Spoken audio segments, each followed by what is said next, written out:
6 Bible verses that will make you feel better. Have you ever felt like the weight of the world is crushing you? Like no matter how hard you try, life just keeps throwing obstacles in your way? Maybe you're battling anxiety, heartbreak, or just an overwhelming sense of exhaustion. Maybe you've been praying for a breakthrough, but all you hear is silence. Listen, I get it. Life can be hard. It can feel unfair, relentless, and sometimes just plain unbearable. But here's the truth. You are not alone. God sees you. He knows exactly what you're going through. And more importantly, He cares. The Bible isn't just an old book filled with ancient words. It's alive. It's powerful. It's a direct message from God to you, right here, right now. And today, I'm going to share 6 powerful Bible verses that will lift you up, remind you of God's presence, and give you the peace you've been searching for. So if you're feeling tired, anxious, or like you're running on empty, stay with me. Because by the end of this, I promise you'll walk away feeling stronger, more hopeful, and ready to face whatever comes your way. Let's dive into God's promises, because these 6 verses will change everything. Top 1. Psalm 34:18. The Lord is close to the brokenhearted and saves those who are crushed in spirit. Let's be real for a second. Heartbreak hurts. Whether it's the loss of a loved one, a betrayal, a shattered dream, or just the weight of life pressing down on you, there are moments when the pain feels unbearable. When you cry out to God, but all you hear is silence. When the world moves on, but you're still stuck in the wreckage. But here's what you need to know. God is close, closer than you think, closer than your own breath. Psalm 34:18 isn't just a comforting verse, it's a promise. It says that when your heart is in pieces, when your spirit feels crushed under the weight of sorrow, God is right there with you. He's not watching from a distance. He's not ignoring your pain. He is near. Think about that for a moment. The creator of the universe, the one who spoke the stars into existence, draws close when your heart is breaking. He's not just an observer. He's your healer, your refuge, your safe place. And I know sometimes in the middle of heartbreak, it's hard to feel His presence. But just because you don't feel Him doesn't mean He's not there.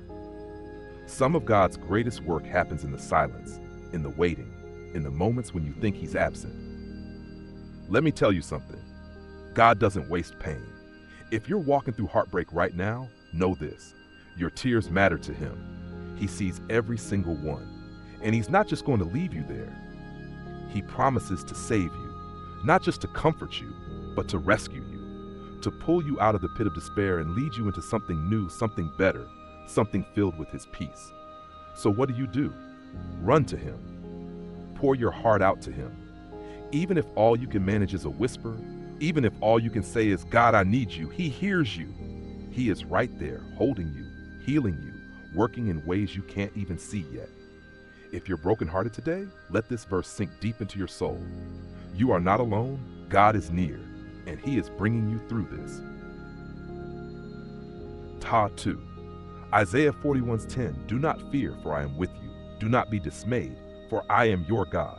I will strengthen you and help you. I will uphold you with my righteous right hand. Fear is a liar.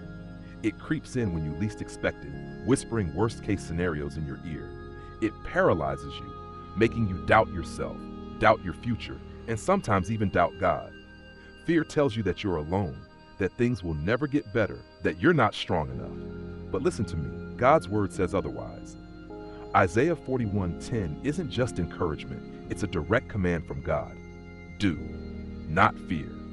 Not because life is easy, not because everything is under your control, but because God is with you. Think about that.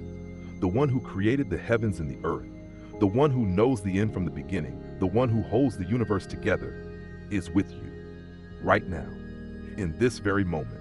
That means when fear tries to grip your heart, you don't have to fight it alone. God Himself steps in. He says, I will strengthen you. I will help you. I will hold you up. That's not a maybe. That's a guarantee. Now let's be honest. Fear doesn't just disappear overnight. It shows up in different ways. Worry about your finances, anxiety about the future, fear of failure, fear of rejection. And sometimes it feels too big to handle. But let me ask you something. How big is your God? Because if your God is small, your fears will always seem massive. But if your God is the Almighty King, if your God is the one who speaks and worlds are formed, then tell me, what do you have to fear? So here's what I want you to do the next time fear shows up. Speak this verse out loud. Let it be your battle cry. When doubt creeps in, when the what-ifs start running wild in your mind, declare the truth. I will not fear because God is with me. I will not be discouraged because He is my God. He is strengthening me. He is helping me. He is holding me up. This isn't just a verse to read. It's a verse to live, because fear will come. But guess what? So will God, every single time. Philippians 4:6-7. Do not be anxious about anything, but in every situation, by prayer and petition, with thanksgiving, present your requests to God. And the peace of God, which transcends all understanding, will guard your hearts and your minds in Christ Jesus. Anxiety. It's that feeling that creeps in at night when everything is quiet, but your mind won't stop racing. It's the weight in your chest when you think about the future, the endless what-ifs that steal your peace. It's the panic, the overthinking, the feeling of drowning in worry. But God never intended for you to live that way. Look at what Philippians 4:6-7 says. Do not be anxious about anything, not just the big stuff, not just the things that seem impossible, anything. That means your finances, your job, your family, your health, your future. God says don't worry about it. But let's be real. That's easier said than done, right? When bills are piling up, when life feels uncertain, when you're waiting on an answer that isn't coming, how do you just not worry? Here's how. You trade your anxiety for prayer.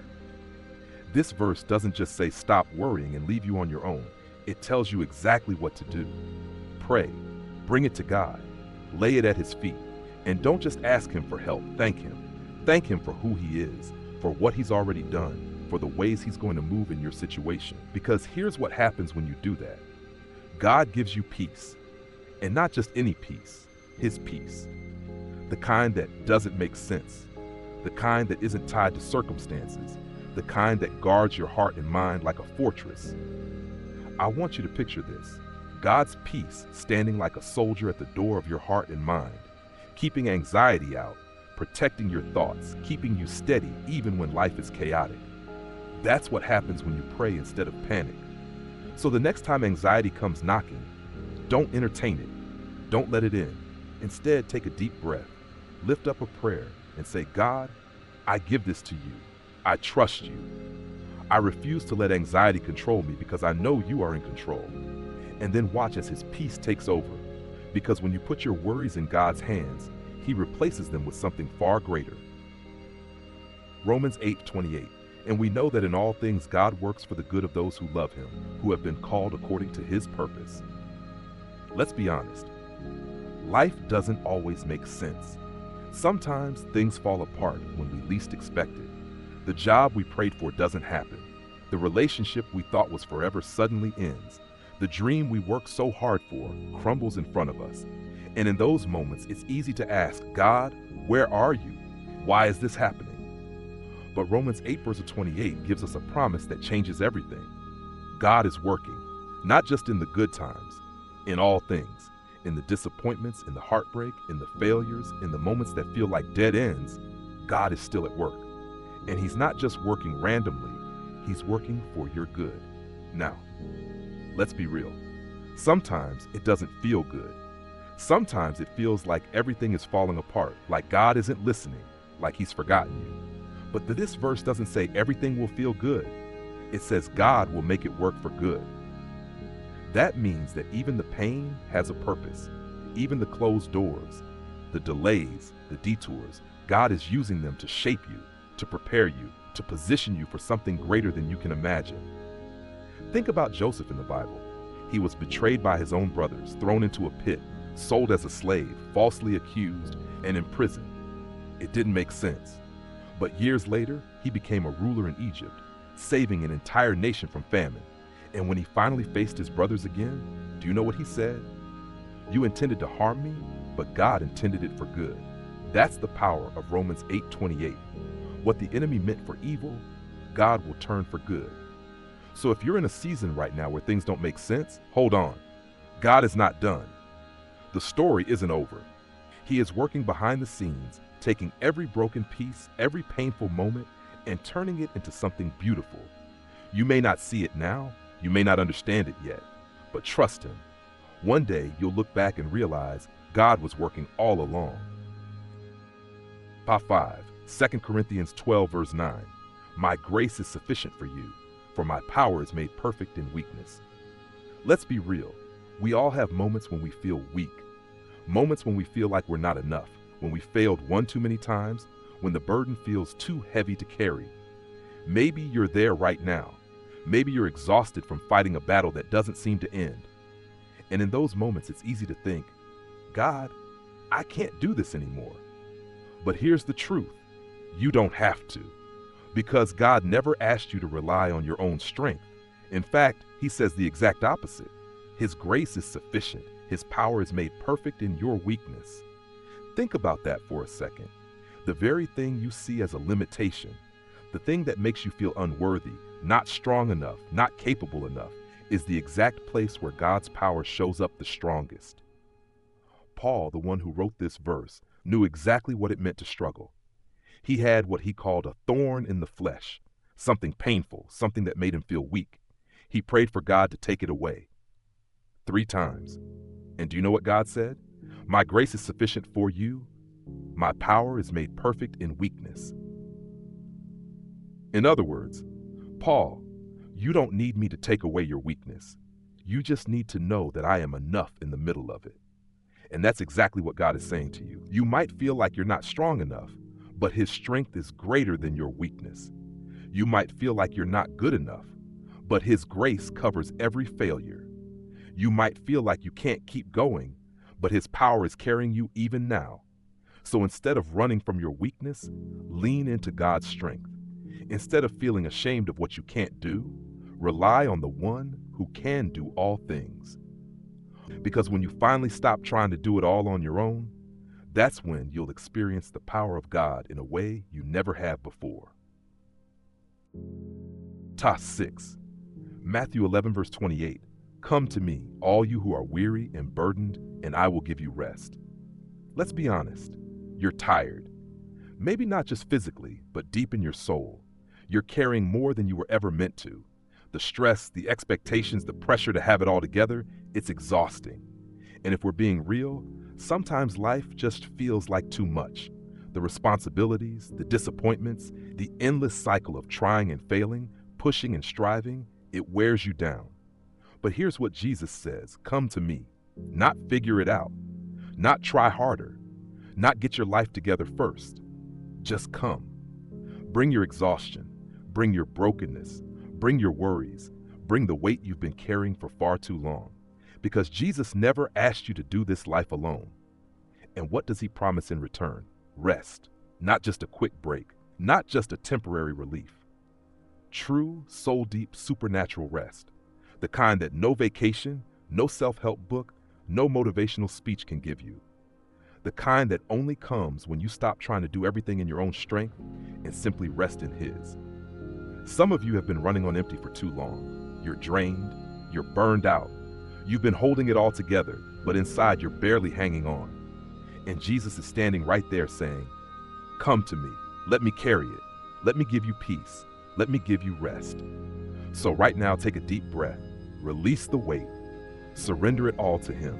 You don't have to have all the answers. You don't have to do it all alone. Just come, because when you give it to Jesus, he gives you something greater in return, peace, strength, and a rest that never runs out. Conclusion. You've made it this far, and I need you to hear this. God sees you. He knows your struggles, your fears, your burdens, your heartbreak, and he is with you. These 6 verses aren't just words on a page. They are God's promises to you. When you feel broken, remember Psalm 34:8. God is close to you. When fear takes over, hold on to Isaiah 41:10. He will strengthen you. When anxiety creeps in, lean into Philippians 4 verse 6-7. His peace will guard you. When life doesn't make sense, trust Romans 8:28. God is working all things for your good. When you feel weak and unworthy, stand on 2 Corinthians 12 verse 9. His grace is more than enough. And when you are tired and overwhelmed, run to Matthew 11, verse 28. Jesus will give you rest. These aren't just comforting verses to read once and forget. They are weapons. They are anchors. They are the truth you can cling to every single day. So here's what I want you to do. Hold on to these promises. Speak them over your life. Pray them. Believe them. Let them remind you that no matter what you're going through, God is right there, working, strengthening, guiding, and loving you through it all. And if this message spoke to you, don't keep it to yourself. Share it. Encourage someone else. Drop your favorite verse in the comments. Let's lift each other up in faith. Because no matter what happens next, God's got you, and He's not letting go.